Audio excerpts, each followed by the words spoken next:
The 2018 Florida legislative session won't be remembered for tax cuts, some controversial education bill, or even the failure to make texting while driving a primary offense. It will be remembered for Parkland and the courage of high school students to demand and get change. Dwayne Lindo joins us with more. Dwayne. Well, Alan, that was most certainly the highlight of this year's session.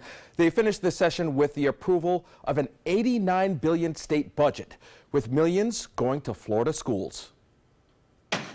When Florida lawmakers began their 2-month session in January, the priorities were fighting the opioid epidemic and banning sanctuary cities. But that all changed on Valentine's Day, when 17 student and faculty members were killed at a high school in Parkland, Florida. The Parkland tragedy triggered a crisis. And out of the 200 bills that passed this year, there was only one bill that stood out due to that crisis. What this legislative session will be remembered for is the gun bill. And what you saw come through this process, it's a rarity, it's a compromise. New College of Florida political professor Frank Alcock says it was the tragic shooting making national headlines that forced lawmakers to respond to gun control. But they did get a major thing done, and and then they got some productive things done. They had more money to work with, so schools got a good amount of money. Altogether, $400 million in an effort to try to make schools safer. But although that bill went through, according to former state representative Ray Pilon, lawmakers could have done better.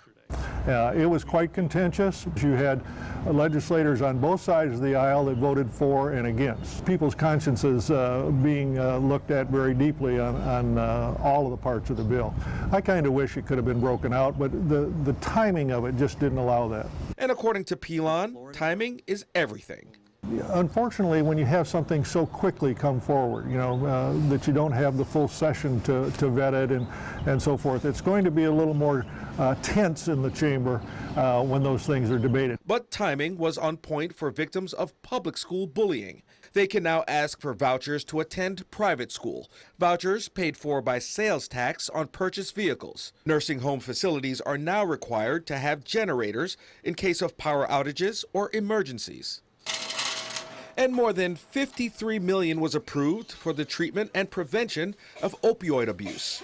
Other high-profile issues that died in the session: eliminating red light cameras, making texting while driving a primary traffic offense, preventing sanctuary cities, and a push to increase punishment on sex traffickers.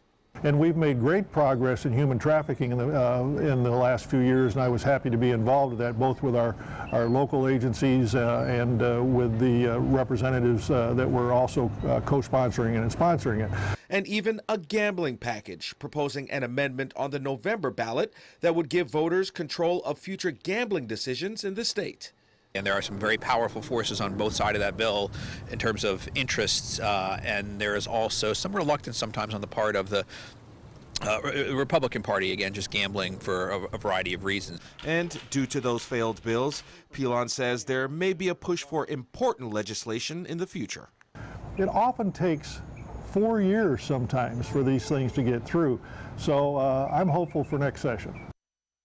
It's worth mentioning one bill that got the boot was a new specialty license plate commemorating the University of Central Florida's undefeated football season. Oh, well. Thanks a lot, Dwayne.